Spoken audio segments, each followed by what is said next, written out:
merci d'être si nombreux. J'avais un petit coup de pression juste avant. Cyril avait rempli la salle à craquer, les gens débordaient et tout. Vous êtes venus, ça fait plaisir, merci.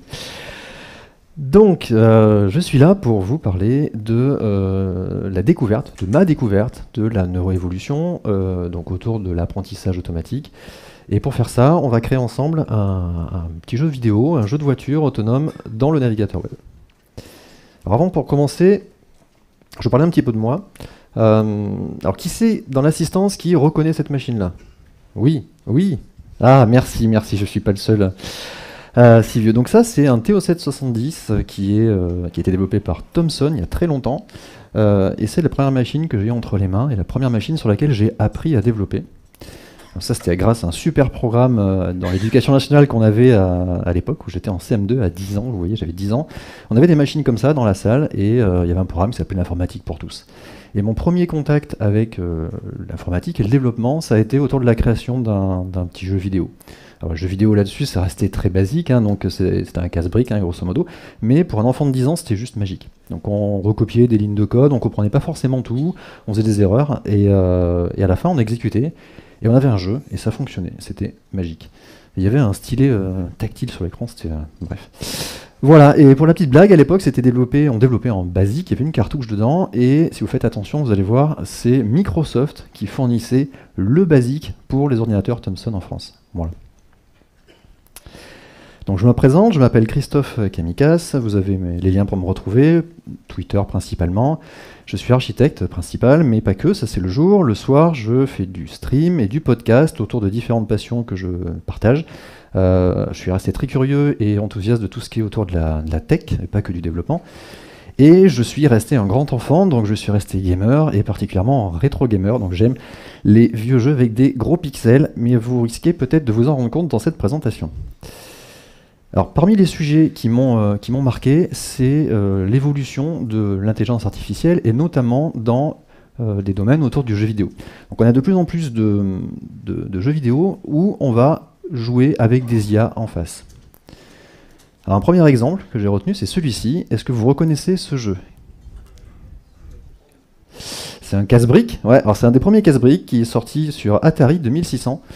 Et il a été résolu, si je puis dire, par un algorithme développé par DeepMind, une société qui faisait de la recherche en intelligence artificielle, donc autour du jeu. Donc il joue la palette en bas qui fait bouger la balle.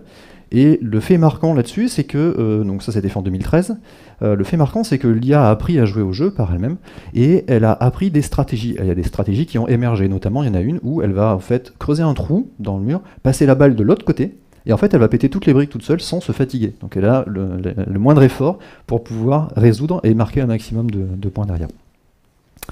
Un autre exemple, là je ne vais pas vous demander quel jeu, ça c'est Mario, Super Mario World sur Super Nintendo. Et donc il y a, alors ça c'est un YouTuber qui est passionné autour de tout ce qui est jeux vidéo et notamment intelligence artificielle, qui a développé, pareil, une IA qui va jouer au premier niveau de Mario World et qui a appris d'elle-même à le terminer. Alors, je ne vais pas faire tout le niveau, mais voilà, il finit, il va jusqu'au bout. Ce jeu, qui va le reconnaître, qui me dit qui c'est?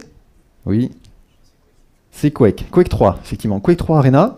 Donc là, pareil, en 2018, il y a eu donc une autre société de recherche encore, DeepMind. Celle-là, cette fois, vous voyez, il y a un petit logo à côté qui est apparu, c'est Google.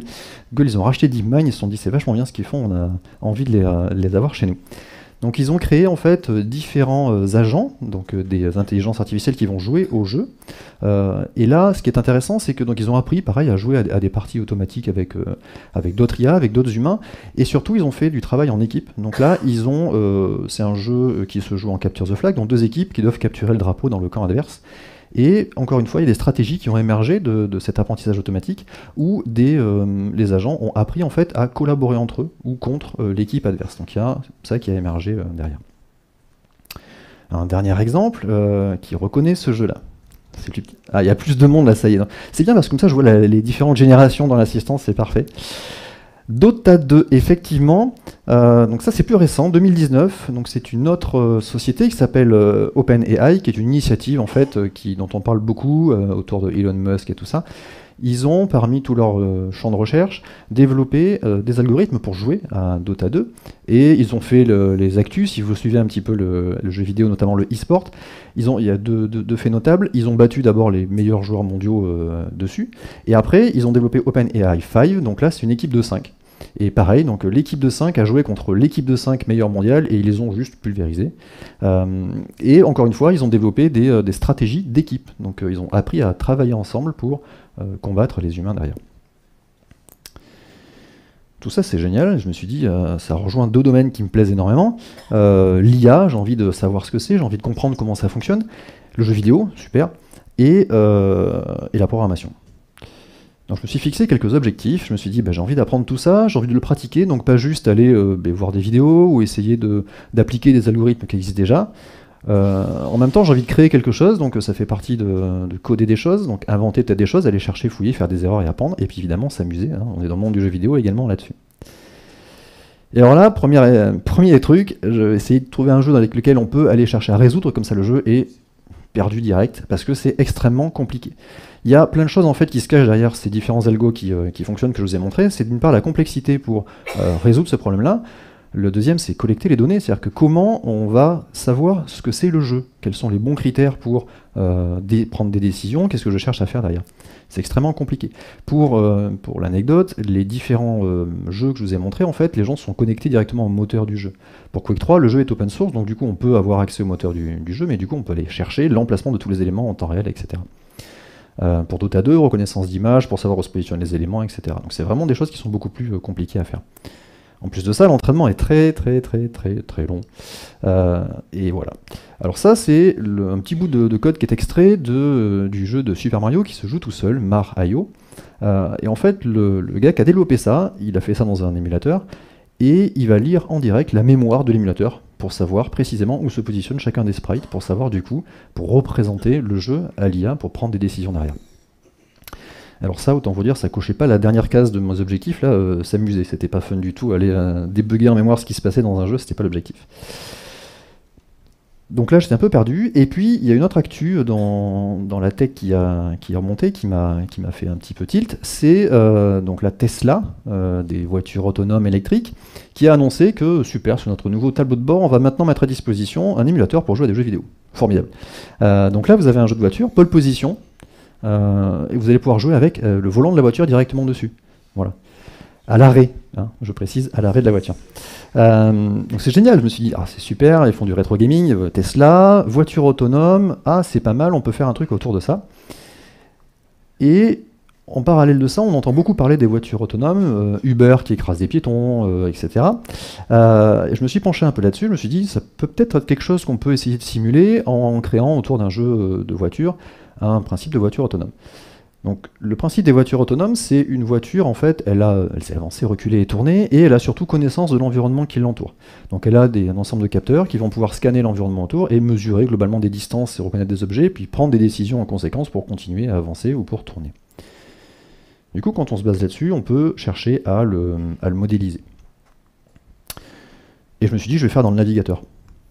Alors pourquoi le navigateur? Parce qu'en fait, le JavaScript, c'est quelque part le nouveau basique. Et comme je vous l'ai dit, je suis resté un grand enfant, donc le basique, c'est un gage de prédilection. Alors, outre la blague, il n'y a pas que ça, c'est qu'il y a quelque chose qui est très intéressant, qui est en train d'émerger là-dessus, c'est que jusqu'à présent, tout ce qui était domaine d'IA, de machine learning, d'apprentissage automatique, était réservé à des gros serveurs, voire des infrastructures dans le cloud, qui ont des grosses puissances de calcul. Et c'est de moins en moins vrai, c'est-à-dire que de plus en plus, on va voir l'intelligence qui va être déportée at edge, donc à la frontière, à la limite de là où on va pouvoir collecter les données. Le navigateur en est un exemple. Donc ça nous permet d'alléger l'infrastructure et donc les coûts. Et puis surtout, on a de plus en plus maintenant les capacités de puissance locale qui permettent d'aller faire des calculs comme ça, assez poussés, très rapidement, sans forcément avoir besoin d'énormément d'énergie. Donc on parle de GPU pour le navigateur, on y a accès maintenant, on parle de NPU, on en reparlera un petit peu plus tard. Dans les téléphones portables également, maintenant on a de plus en plus de puces qui permettent de faire ces calculs-là assez efficacement. Et l'autre enjeu derrière tout ça, c'est la sécurisation des données. On en parle beaucoup, sécuriser les données. Quand on fait de l'apprentissage automatique, on a besoin de beaucoup de volume de données. Et donc envoyer toutes ces données sur le serveur dans les clouds pour processer ça et générer derrière des algorithmes entraînés, ça fait collecter des données. Donc là, si on reste sur le navigateur, on va pouvoir tout faire en local derrière, sans envoyer des données à l'extérieur. Alors pour faire ça, je vous l'ai dit, je voulais apprendre, et je voulais pas agréger plein de trucs. Mais je voulais pas non plus réinventer la roue. Enfin, un jeu de voiture, c'est rigolo. Du coup, je me suis basé sur une mini librairie en JavaScript qui s'appelle P5JS, P5JS. Est-ce qu'il y en a qui connaissent dans l'assistance? Non. Super. Oui. Ok. Ça compte pas. Donc P5JS, je vous présentais rapidement, c'est une petite librairie qui va permettre de mettre à disposition les premières briques pour dessiner facilement dans le navigateur. Globalement, dans le navigateur web, on sait dessiner avec des canvas. En HTML5, on a un objet, un tag qui s'appelle canvas, dans lequel on va pouvoir dessiner. C'est un petit peu fastidieux, puis P5JS va nous donner des fonctions d'un peu plus haut niveau qui vont permettre de faire ça beaucoup plus facilement et rapidement. Donc P5JS, une petite bibliothèque JS qu'on inclut comme ça, voilà, et on inclut un deuxième fichier JS qui est le nôtre, sketch, dans lequel on va faire notre propre dessin. Le fichier sketch.js, c'est ça, c'est en gros deux fonctions principales. Une fonction setup qui va positionner, mettre en place l'environnement. Donc là, je crée un canvas 800 par 600, la zone de dessin. Et puis la fonction draw qui va être la fonction qui va dessiner à chaque fois, à chaque image à redessiner, ce qu'on souhaite présenter à l'écran. Donc là, je fais un background 0, donc je me dessine en noir tout le fond de l'écran. Voilà, c'est aussi simple que ça. Du coup, on fait du JavaScript dans le navigateur, mais on va faire un peu mieux, on va faire du JavaScript moderne quand même, on ne reste pas sur du basique. Donc on va créer une classe qui s'appelait ma voiture, une classe car, et un constructeur, et elle a une position, une vélocité, une accélération et une direction. Alors là, vous allez me dire, ah oui, mais là vous faites des vecteurs, qu'est-ce que c'est ça, create vector? Et alors, il faut vous rappeler un petit peu vos cours de mathématiques d'avant. Les vecteurs, c'est une structure, on n'a pas inventé mieux je crois jusqu'à présent, pour représenter la position d'un point dans le plan. Voilà. Donc c'est une structure mathématique, et c'est à la fois une structure informatique, on va pouvoir modéliser, qui va en gros coder la position x et y dans le plan, donc dans le canvas, dans lequel on va dessiner ici. Voilà. Donc là vous avez l'origine, le vecteur OM qui représente la position du point M dans le plan. C'est bon, jusqu'ici, j'ai perdu personne. Ces vecteurs, je vous l'ai dit, c'est aussi une structure mathématique, donc on va pouvoir faire des opérations mathématiques dessus, donc une addition ici. Donc là, j'ai le vecteur OM que vous avez tout à l'heure, j'ai le vecteur OP, OM et MP, et du coup, le vecteur OP, c'est OM plus MP. Donc là, on avance, on se déplace dans le plan en additionnant simplement des vecteurs. La librairie P5JS fournit toutes les fonctions de calcul autour des vecteurs, donc je vais m'en servir avec grand plaisir.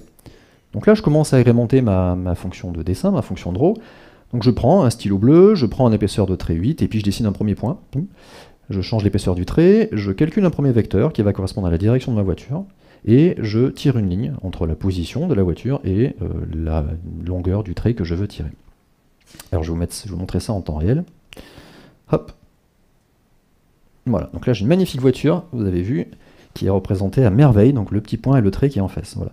Là, la position est initialisée de manière aléatoire. À chaque fois que je refresh, je vais avoir ma voiture qui va apparaître un petit peu partout. Donc j'ai le canvas 800 par 600 en noir avec la voiture qui apparaît là-dessus.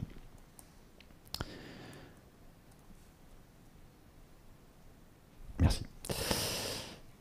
Alors c'est bien joli, mais notre voiture, il va falloir que maintenant elle avance un petit peu, parce que là on a mis sa position, il va falloir qu'on la fasse se déplacer là-dessus, histoire qu'elle puisse bouger. Elle est autonome, elle n'est pas encore morte. Du coup, pour faire ça, on va parler un petit peu de cinématique du point. Donc encore un petit bac dans les cours que vous avez pu avoir au lycée, par exemple. Donc on a trois composantes. On a l'accélération, la vitesse et la position. La position, on vient de la voir. Donc on a positionné une voiture aléatoirement dans le plan. Et la vitesse, en fait, c'est l'évolution de cette position dans le temps. Et de la même manière, l'accélération, ça sera l'évolution de la vitesse dans le temps. Donc là, la vitesse, on peut la modéliser comme ça, mathématiquement, enfin on l'écrit comme ça, c'est le vecteur vitesse, c'est la dérivée du vecteur position dans le temps. Donc je vous disais, effectivement, l'accélération, c'est pareil, au niveau de la vitesse, c'est l'évolution de la vitesse dans le temps, donc ça s'écrit pareil, le vecteur accélération, c'est la dérivée du vecteur vitesse dans le temps.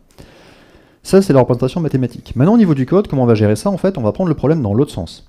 Donc nous, on a la position. Et en fait, la position de notre voiture, elle va évoluer de l'équivalent du vecteur vitesse tous les t, donc toutes les unités de temps. Pareil, la vitesse de la voiture, elle va évoluer de l'accélération du vecteur accélération, tous les t, donc toutes les unités de temps. L'accélération, elle bouge pas, c'est nous qui allons la contrôler derrière, ça va être un des leviers qu'on va pouvoir contrôler sur la voiture.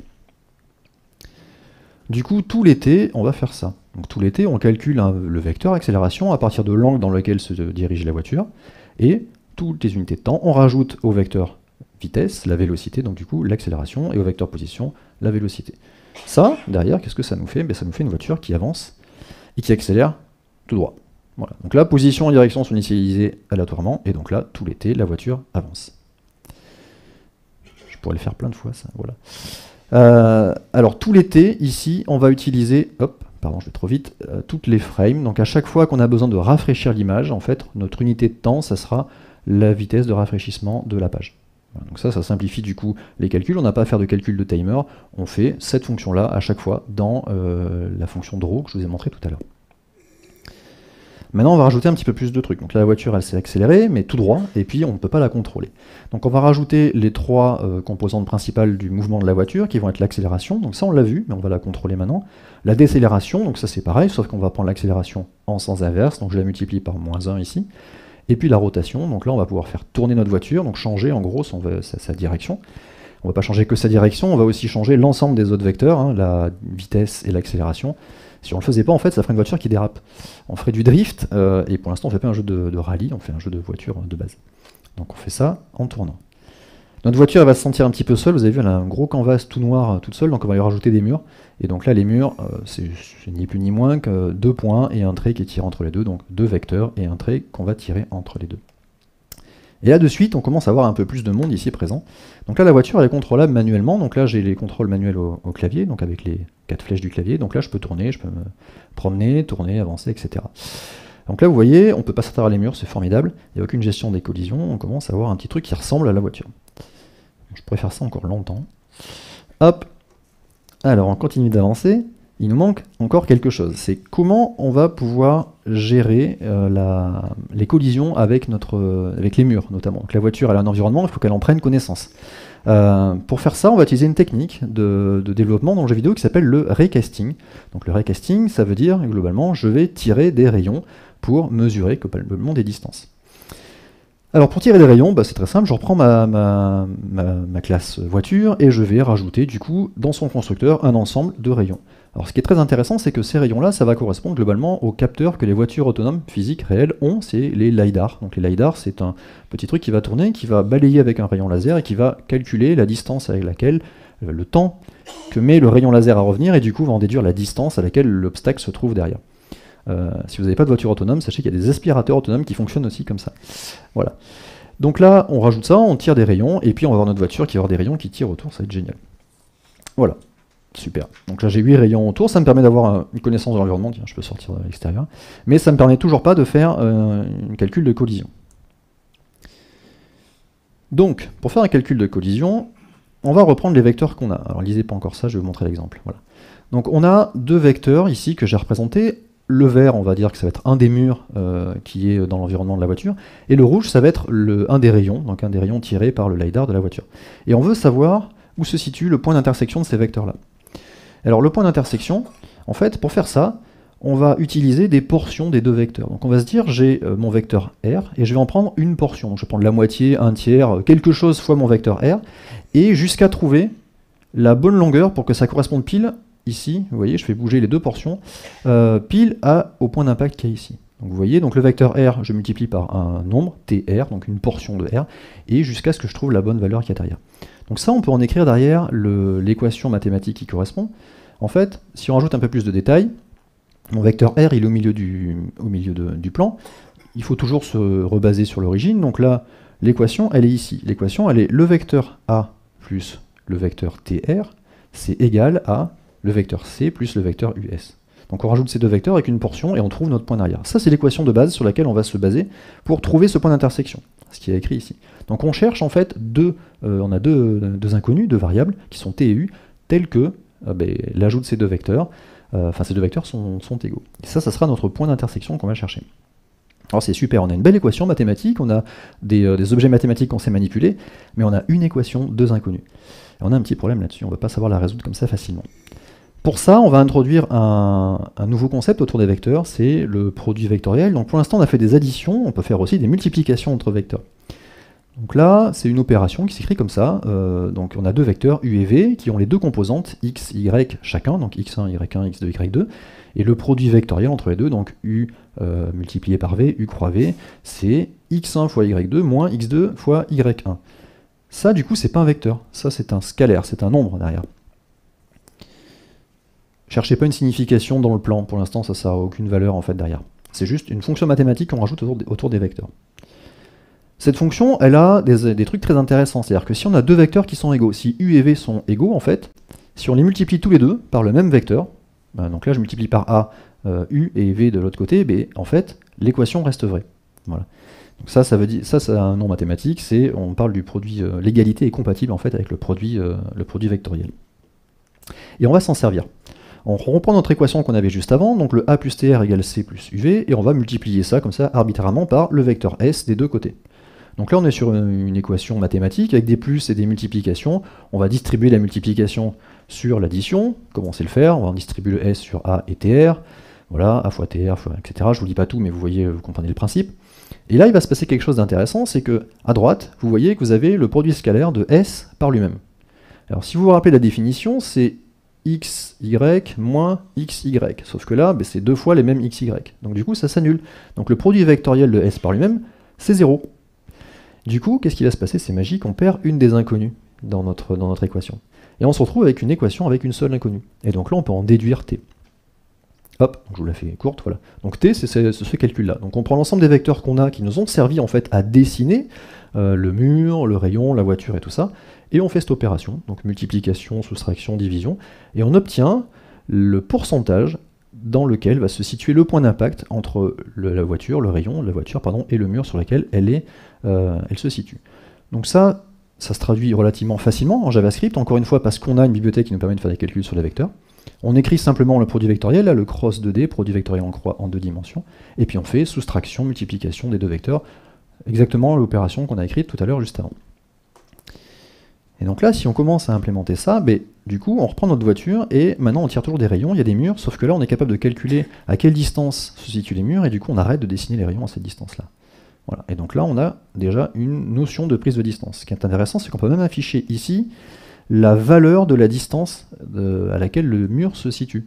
Voilà, donc là, la voiture, si elle avance, vous voyez, c'est coloré, mais il y a la valeur en fait numérique de la distance. Et ça, on va s'en servir. C'est ça dont on a besoin, c'est notre donnée principale qui va permettre de rendre notre voiture intelligente. Alors, il y a un autre truc marrant que je voulais vous montrer, indépendamment de ça, c'est que cette technique-là de raycasting, elle est très intéressante, elle est utilisée dans le domaine du jeu vidéo, je vous l'ai dit. Pourquoi? Parce que, en fait, on va pouvoir, ici, donc là je tire 8 rayons autour de la voiture, qui vont correspondre à mes rayons du LiDAR, mais si j'en tire beaucoup plus, il va se passer quelque chose d'assez intéressant.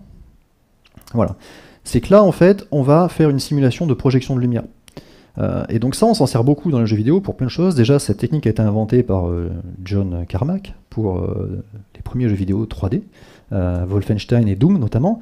Et d'ailleurs, pour l'anecdote, actualité d'il y a quelques jours, John Carmack a quitté, donc il était plus chez ID Software qui développait Quake, il était passé chez Oculus déjà pour faire de la VR, et là il a quitté Oculus pour aller faire de l'IA. Comme quoi, grands esprits se rencontrent.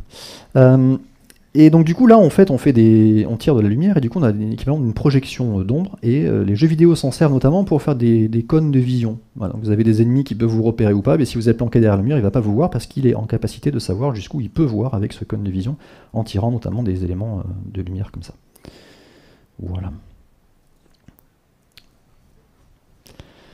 Donc là on est pas mal. On a une voiture, elle sait se déplacer, elle commence à prendre connaissance de son environnement, mais maintenant il va lui manquer une intelligence. Donc il va falloir lui greffer un cerveau pour qu'elle apprenne un petit peu à se mouvoir d'elle-même et à prendre des décisions en fonction de l'environnement qui l'entoure. On va lui rajouter un cerveau. Alors je vais vous parler un petit peu de réseau de neurones. Qui connaît les réseaux de neurones dans la salle? Super. Qui se sentirait capable d'expliquer ce qu'est un réseau de neurones? Très bien, merci. Alors je vais vous présenter rapidement, très rapidement le réseau de neurones. L'objectif c'est pas de vous présenter ça dans le détail, de vous faire comprendre un petit peu ce qui se cache derrière pour après l'utiliser surtout. Donc avant d'avoir un réseau de neurones, on a un neurone. Donc le neurone il est représenté ici au milieu. Un neurone c'est l'équivalent d'un neurone qu'on peut retrouver dans la vie réelle, dans votre cerveau. Enfin j'ose espérer. Donc là c'est un neurone artificiel qui a 3 entrées. Donc il y a des signaux en entrée, c'est ça, donc 3 entrées, 0 ou 1 ici. Activé ou pas activé, et le neurone en fait, en fonction de ces 3 entrées, donc en fonction d'eux, il va lui-même émettre un signal, oui ou non, s'il décide de s'activer ou pas. Voilà, donc 0 ou 1 en entrée, 0 ou 1 en sortie. Le neurone, en fait, par rapport à l'ensemble des entrées qu'il a, il va accorder une importance plus ou moins importante à chacune de ces valeurs des entrées qu'il a. On appelle ça le poids. Donc pour chacune des valeurs d'entrée, il va donner un poids pour prendre en fonction de ce poids-là sa décision. Le neurone, il n'a pas toujours des entrées qui viennent de l'extérieur, il a des entrées qui peuvent être directement liées à d'autres neurones qui sont en amont, qui ont eux-mêmes émis cette valeur-là en sortie. C'est pour ça qu'on parle de réseau de neurones. Là, vous avez des neurones avant qui ont émis du coup 0 ou 1, et notre nouveau neurone qui est ici au milieu, qui en fonction de ces valeurs-là, va prendre une décision et activer ou pas une valeur en sortie. Alors si on rentre un petit peu dans le détail, comment ça fonctionne ça? Comment on peut mathématiquement, algorithmiquement l'implémenter?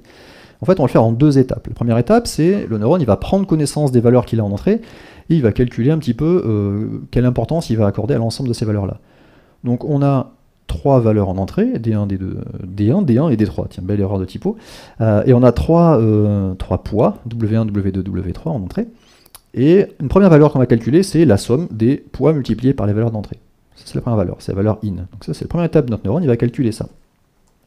Et la deuxième étape, c'est qu'il va décider de s'activer ou pas en fonction de quelle valeur on a atteinte dans cette valeur in qui est ici. Donc on a une fonction ici qui va prendre en entrée la valeur qu'on vient de calculer et qui va décider en sortie la valeur qu'on va prendre, qu'on va émettre derrière. Ça s'appelle la fonction d'activation. C'est globalement est-ce que le neurone émet une valeur ou pas et quelle valeur il va émettre derrière. Je m'arrête là pour le réseau de neurones. Si on revient sur notre problème, en fait, notre problème, il est quoi? On a 8 entrées, on a une voiture qui a 8 valeurs pour les 8 lidars qu'elle va tirer autour, et globalement, on doit prendre des décisions autour de 4 actions possibles qu'elle va pouvoir faire. Accélérer, freiner, tourner à gauche, tourner à droite. Donc pour représenter ça, toujours avec les neurones qu'on vient de regarder, en fait, on va choisir de prendre une couche d'entrée, ce qu'on appelle, donc on a 8 valeurs ici représentées dans la couche rouge. On a une couche de sortie tout à droite qui a 4 valeurs en sortie, qui va être du coup les 4 actions possibles. Et au milieu, on a une couche intermédiaire, une couche cachée, comme on peut dire, parce que c'est là que la magie va opérer. Parce qu'on rajoute un petit peu d'intelligence à ce niveau-là. J'ai coloré un petit peu les neurones qui vont représenter globalement la valeur de l'activation du neurone en fonction de la valeur qu'on va mettre dans l'entrée. Donc ça reprend globalement la coloration des rayons que vous aviez tout à l'heure dans la voiture quand elle se rapproche des murs derrière. Voilà. Donc une fois qu'on s'est dit ça, comment on va le modéliser? Alors déjà, on va connecter l'ensemble des neurones de la couche intermédiaire aux valeurs de la couche des neurones d'entrée. Donc là, ce qu'on appelle un réseau dense, une couche entièrement connectée. Donc le neurone de la couche intermédiaire, là, qui est en rouge, il va être connecté à l'ensemble des 8 distances qu'on aura mesurées en fonction des 8 valeurs des lidars qu'on aura autour de nous. Donc on a cette connexion qui se fait. Donc cette connexion, ça veut dire qu'on va calculer l'ensemble des poids de tout, la somme, la force de l'activation, etc. Et de même, ce neurone-là va être lui-même connecté à l'ensemble des neurones derrière de la couche de sortie pour décider en fonction de la valeur qu'il aura, des poids et du coup des actions à réaliser. Donc neurones tous connectés, donc ça veut dire que la couche intermédiaire est connectée à tous les neurones d'avant, et pareil pour chacun des autres neurones. Donc ça veut dire que ici on a cette connexion, donc si on est connecté à l'ensemble des neurones, on a un poids pour chacune des valeurs de chacun des neurones précédents qu'il aura émis en sortie. Donc un poids de 1 à 8. 8 neurones avant, donc chacun a 8 neurones. Et ça, on va le répéter pour chacun des neurones qu'on a dans la couche intermédiaire. Donc chacun va avoir 8 poids qu'il accordera en fonction des valeurs qu'il aura en entrée. Donc 8 valeurs sur l'ensemble des neurones, ça fait un tableau de 8 par 8. Okay. Pareil pour la deuxième couche, enfin pour la deuxième chose. Ah, ça s'appelle un tensor en fait, ça. Vous voyez, le tensor, c'est la généralisation d'un tableau, si vous voulez, de nombres en 2D ou de matrice. Et on a la même chose pour le tableau qui se situe entre la couche de sortie et la couche intermédiaire. Donc là, on est par contre en 4 par 8, puisqu'on n'a que 4 valeurs en sortie. C'est aussi un tensor. Alors du coup, si on s'abstrait de la schématisation des neurones, on va retrouver ça, parce qu'en fait, nous, ce qu'on va chercher à manipuler, c'est les valeurs de ces poids. C'est qu'est-ce qu'on va mettre dedans pour que la voiture puisse prendre des décisions en fonction des valeurs qu'elle a en entrée. En rouge, on retrouve ici les valeurs qu'on a en entrée, donc les distances, les 8 distances. En bleu, les deux tensors, et en vert, la valeur de sortie. Et pour faire ce calcul-là, on a des tensors partout, hein, en entrée c'est aussi des tensors. Mais en fait, on va traverser ces différentes couches-là en faisant les calculs que je vous ai montré juste avant, donc sommer les valeurs d'entrée en fonction des poids et activer une fonction d'activation derrière. Et traverser l'ensemble de ces tensors, c'est ce qui s'appelle faire un flow, traverser tout ça. Et donc là, vous l'aurez deviné, on va introduire une nouvelle bibliothèque JavaScript qui s'appelle TensorFlow.js. Voilà. Ah, il n'y en avait qu'à deviner, bravo. Très bien. Alors oui, je voulais pas réinventer non plus l'algorithme qui va encoder les réseaux de neurones, donc TensorFlow était intéressant pour réutiliser ça. Et vous allez voir, en fait, ça se traduit relativement facilement sans comprendre globalement toute la bibliothèque. Alors notre modèle de réseau de neurones, il est séquentiel, puisque je vous l'ai montré, on le traverse de gauche à droite. Donc on est séquentiel là-dessus. On a une première couche cachée, et donc là vous avez vu, on n'a pas la couche d'entrée, parce qu'elle est intégrée dans la définition qu'on fait ici. Donc notre modèle, on rajoute une première couche, qui s'appelle une couche dense, parce qu'elle est entièrement connectée aux neurones juste avant. Elle va avoir 8 neurones, ce qu'on a vu dans la couche intermédiaire. Elle a 8 valeurs d'entrée, et elle a une fonction d'activation, ici que j'ai choisie. Je vous détaille pas, c'est pas l'objectif ici, mais c'est une fonction, il y en a plein dans le catalogue de TensorFlow.js pour en essayer en fonction du problème que vous voulez résoudre. Il y en a qui marchent plus ou moins bien. Deuxième couche, la couche de sortie. Alors là, pareil, une couche entièrement connectée à la couche précédente, donc dense. Elle a 4 unités, donc 4 neurones, 4 valeurs de sortie. Et là, une fonction d'activation un petit peu particulière qui s'appelle softmax. Pourquoi? Parce qu'en fait, ce qu'on veut, c'est on veut que parmi les 4 valeurs en sortie, on ait un choix qui va s'opérer et qu'on soit capable de se dire, c'est cette valeur-là qui prime par rapport aux autres. Et softmax nous permet en fait de dire, sur les 4 neurones que j'ai, je vais calculer une probabilité dont la somme de l'ensemble des valeurs fait 1. Et la valeur qui est la plus grande sera l'action la plus probable à réaliser, la plus intéressante pour nous. Cool. Donc là, quand on a fait tout ça, on se dit, c'est sympa. J'avais un exemple quand même, mais voilà, c'est bien ce qui me semblait. Hop. Quand on a fait tout ça, voilà. Donc là, j'ai fait des progrès sur le dessin des murs. Hein. Maintenant, on a quelque chose qui ressemble à un circuit. Et on a notre voiture, du coup, qui a un réseau de neurones. Donc là, le réseau de neurones, il est complètement random. On va globalement prendre des décisions, mais on ne sait pas trop comment. Voilà. Donc la voiture, à chaque fois que je rafraîchis, elle a un nouveau réseau de neurones, et du coup, elle prend des décisions un petit peu n'importe comment. Elle sait avancer, reculer, elle fait des trucs, mais elle avance. Bon, donc il lui manque quand même un petit peu de choses. C'est comment on va lui faire apprendre, en fait, à bien résoudre son problème, à bien avancer dans son environnement. On y vient, ça y est, enfin. En fait, on va introduire, pour ça j'ai utilisé globalement un principe qui s'appelle l'évolution et la génétique. Donc on va reparler un petit peu de génétique et notamment de notre ami Darwin, parce qu'on va parler d'algorithmes évolutionnistes. Et globalement, c'est des principes qui sont inspirés de mécanismes naturels. Voilà, donc on a l'évolution naturelle qui s'est produite, la sélection naturelle notamment, on va réintroduire ces principes-là pour entraîner notre voiture ici. Et ça, c'est intéressant parce que ça nous permet de faire des approches de solutions sur des problèmes d'optimisation. Voilà. C'est très bien parce que je fais un talk dans la continuité de celui de Cyril juste avant, c'est parfait. C'était pas du tout prévu, mais... On va parler de génétique, on y vient, on va parler de girafes. Et on va parler de l'évolution des girafes, notamment l'évolution du cou des girafes. Est-ce que vous savez pourquoi les girafes ont un grand cou? Pour manger les feuilles des arbres, bah oui, évidemment. Mais du coup, comment ça s'est passé ça dans l'évolution de la nature? En fait, ce qui s'est passé, c'est qu'au fur et à mesure de l'évolution de l'espèce, des girafes, il y a eu des variations, des individus qui sont nés avec des coups plus ou moins grands. Et on s'est rendu compte, la nature, la magie, s'est rendu compte que c'était intéressant. La girafe qui avait un cou plus long était plus adaptée à son environnement. Donc du coup, elle mangeait mieux, et du coup, en mangeant mieux, elle vivait plus longtemps, et elle avait plus de chances de se reproduire, du coup, derrière. Et du coup, de faire elle-même des enfants qui avaient eux-mêmes des coups plus longs, etc. Et du coup, on a trimballé comme ça une caractéristique qui a permis de faire évoluer globalement l'espèce des girafes derrière. Mais en fait, on va reproduire ça dans nos voitures. Et pour faire ça, on a besoin de plusieurs choses. Donc au niveau des algorithmes génétiques, on va parler de quelques notions, un petit glossaire. D'abord de population. Donc la population ici, donc la population des girafes, c'est l'ensemble des solutions possibles à l'espèce des girafes. Un individu, ça va être une des solutions à ce problème. Donc là, une girafe.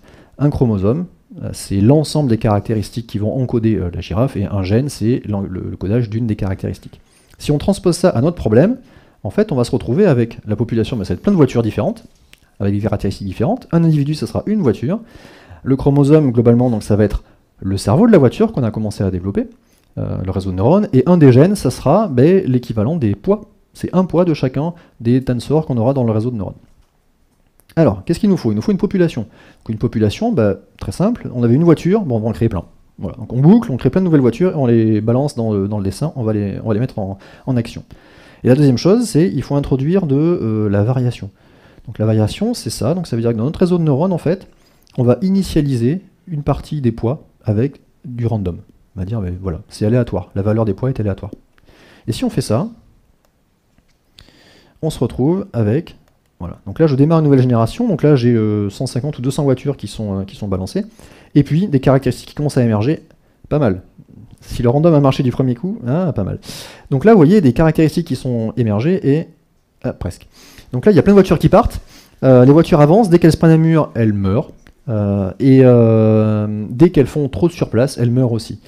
Donc là c'est intéressant, on commence à avoir des caractéristiques qui émergent, des décisions qui se prennent, des voitures qui bougent. C'est super. Donc je peux redémarrer une nouvelle génération, du coup des nouveaux réseaux de neurones qui seront initialisés. Mais là en fait on perd l'intérêt de la génération précédente. Il n'y a pas de transmission qui est faite. Et puis il y a un autre problème, c'est qu'on ne sait pas quelle est la voiture globalement la plus adaptée à l'environnement. C'est-à-dire que nous on le voit, on le sait, on sait ce qu'on veut qu'elle fasse. Mais comment on va traduire ça en fait algorithmiquement? Et bien en fait, hop, je reviens là-dessus. Pour faire ça, donc on a fait la genèse de la population, elle joue au jeu, c'est très bien. Il faut qu'on fasse une sélection. Il faut qu'on choisisse lesquels sont les plus adaptés à leur environnement. Pourquoi? Parce qu'on va derrière pouvoir faire des croisements, les faire muter, et puis en faire des enfants derrière. Des voitures qui vont enfanter d'autres voitures. Comment on va faire ça? Ben en fait, pour faire ça, on a besoin d'un chat. Ouais. On a besoin de ce qui s'appelle du fitness. Voilà, ce que fait notre chat ici. Donc une fonction de fitness qui va permettre en fait d'évaluer la voiture, comment elle se comporte par rapport à son environnement.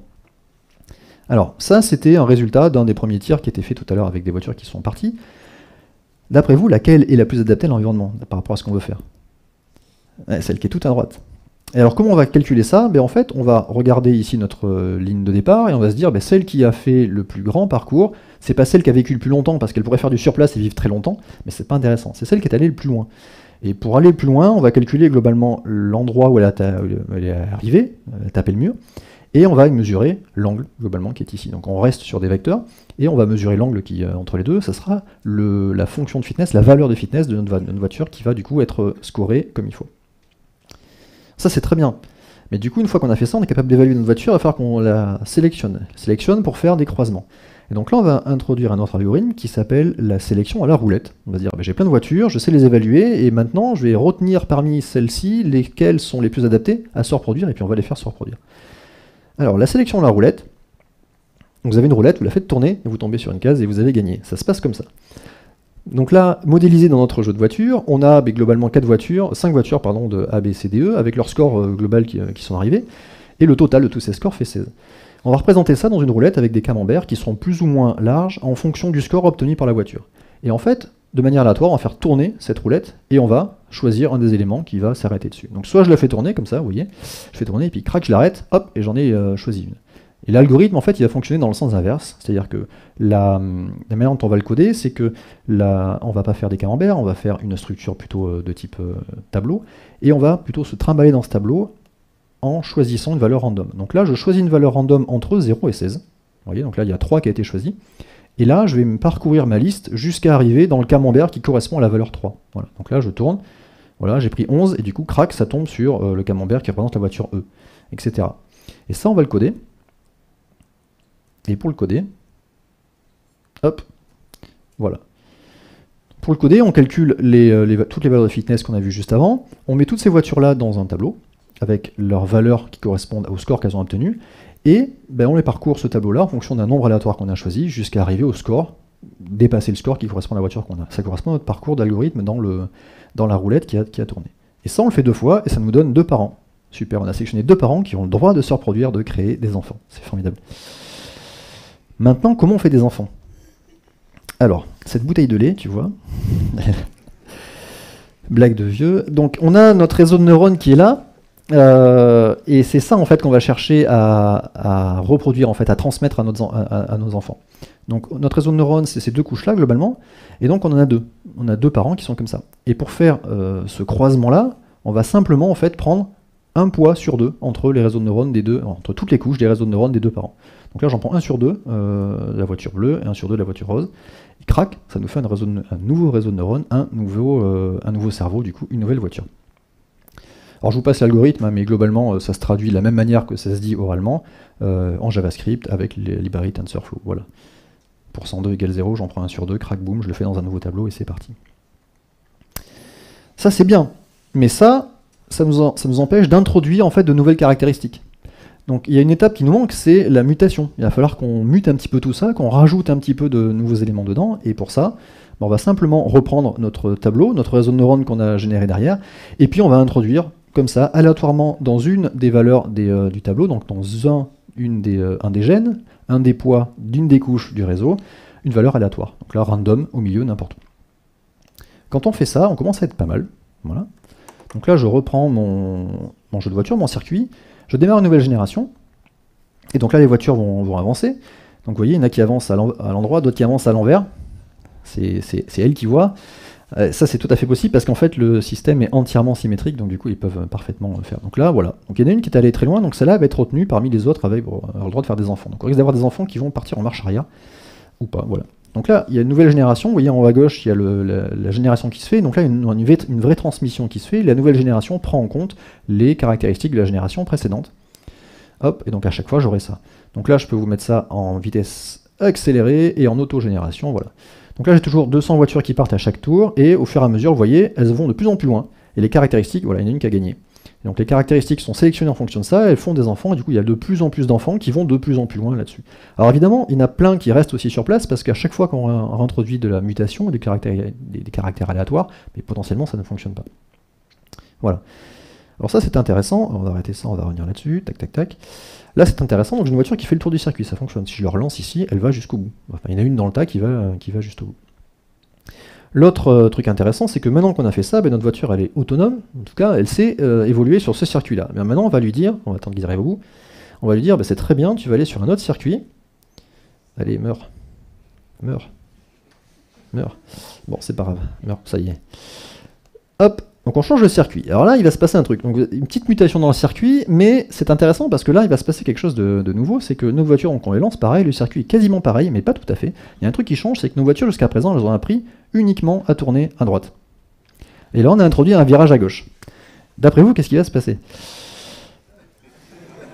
Alors il y en a qui se vautrent lamentablement droit dans le mur, et il y en a d'autres qui essaient de prendre le virage à gauche tout en tournant tout le temps à droite pour avancer comme ça. Alors ça arrive, il y a des fois où elles arrivent à le faire, qu'elles arrivent à tourner tout le temps un petit peu comme ça pour avancer à gauche, voilà.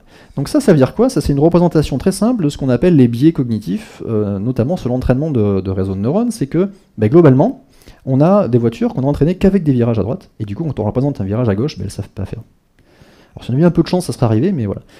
L'important ici, c'est d'entraîner avec une variété plus globale d'environnement pour qu'elles puissent être capables de le faire. Donc là, je ne vous relance pas l'entraînement, mais ça prendrait plus de temps, puisque du coup, elles ont ancré très profondément dans leur réseau, dans leurs caractéristiques, le virage à droite. Donc on pourrait l'entraîner pendant très longtemps, mais il y aurait plus de générations à faire pour tourner à gauche. Mais j'ai un modèle ici qui est pré-entraîné, si je le charge, voilà, donc là, la voiture elle va être capable de prendre des virages à droite et à gauche. Voilà. Et si elle fait des enfants, eux-mêmes vont être capables de tourner à droite et à gauche, etc. Voilà, donc continuer à entraîner derrière tout ça. Cool. Alors, qu'est-ce qu'on va retenir de tout ça? Alors déjà, j'aurais dû changer le titre de cette présentation parce qu'en fait, on a plutôt créé un jeu de voiture en JS pour au final découvrir la neuroévolution. Mais bon, l'autre truc, c'est que vous allez pouvoir repasser votre brevet des collèges, hein, avec tout ce qu'on vient de revoir, c'est formidable, c'est au programme, les vecteurs, c'est parfait. Mais trêve de plaisanterie, en fait ce qu'on a appris ici c'est une autre technique d'apprentissage, la neuroévolution, qui permet en fait d'optimiser, d'entraîner des réseaux de neurones d'une autre manière. On n'a pas besoin ici de calcul de dérivés ou d'algorithmes de type descente du gradient pour s'approcher de la solution. Normalement on va chercher quelle est la pente qui nous amène le plus vers la solution, donc ça c'est l'algorithme de descente du gradient, pour trouver la meilleure valeur pour l'ensemble des poids des réseaux de neurones. Là c'est pas le cas, là on se déplace avec plein de caractères aléatoires, et on va choisir ce qui nous permet, ce qu'on estime être le plus proche, le plus intéressant pour la solution, puis on va reproduire ça de manière systématique jusqu'à avoir une solution qui nous convient suffisamment derrière. Ça c'est intéressant pour des problèmes qui ont une solution qui est discrète, justement. C'est-à-dire qu'on ne peut pas se promener comme ça dans l'espace de solution qui est lisse. Voilà. Qu'est-ce qu'il y a d'autre autour de tout ça? Ça c'est un exemple d'application d'algorithmes génétiques, mais c'est pas le seul. Donc il y a ce qui s'appelle aussi la neuroévolution of augmenting topologies. Et donc là, c'est plus loin, c'est-à-dire plutôt que faire évoluer juste des poids dans un réseau de neurones, on va faire évoluer complètement le réseau de neurones. Donc on va se dire, c'est très bien, je rajoute un neurone, j'en enlève un, je le connecte ou pas à un autre endroit, et ça sera des caractéristiques qu'on fera évoluer. C'est cet algorithme-là qui a été utilisé par le YouTuber dont je vous ai parlé pour créer le jeu qui joue à Mario tout seul. Donc il a un réseau qui se développe tout seul. Et les enfants de ce réseau vont rajouter ou pas des neurones en fonction de l'évolution des caractères aléatoires qui vont apparaître dans les mutations. Et puis il y a plein d'autres algorithmes autour de ça, le reinforcement learning, Q-learning, des DPG, etc. Voilà. Je voulais vous pointer vers un super projet qui a fait tout ce que j'ai fait ici en beaucoup plus joli, qui s'appelle Metacar, projet donc metacar-project.com, où vous allez pouvoir en fait tester un petit peu tout ça, alors différemment, dans ce jeu-là, donc plutôt que mesurer des distances avec des lidars, il y a une grille ici qui va prendre en compte ce qui se cache dessous. Est-ce que c'est un mur, est-ce que c'est une voiture ou pas, et la voiture va se déplacer là-dessus. Allez-y, jouez dessus, c'est très rigolo. Vous allez pouvoir tester plusieurs algorithmes, l'implémenter, copier le code, c'est open source sur GitHub, et puis pouvoir tester tout ça. Voilà, je vous remercie. Vous allez pouvoir retrouver sur mon GitHub l'ensemble du code que je vous ai présenté ici, sachant que l'ensemble des animations est fait aussi partie du code qui est ici. La présentation est aussi là-dessus, et puis je voulais vous dire un dernier mot, c'est que en fait, je suis resté un grand enfant, vous l'avez vu, mais c'est intéressant, c'est-à-dire que ça, en jouant, en créant des choses, on peut apprendre des éléments très intéressants comme ça, et donc rester un grand enfant pour continuer à apprendre. Voilà. Merci.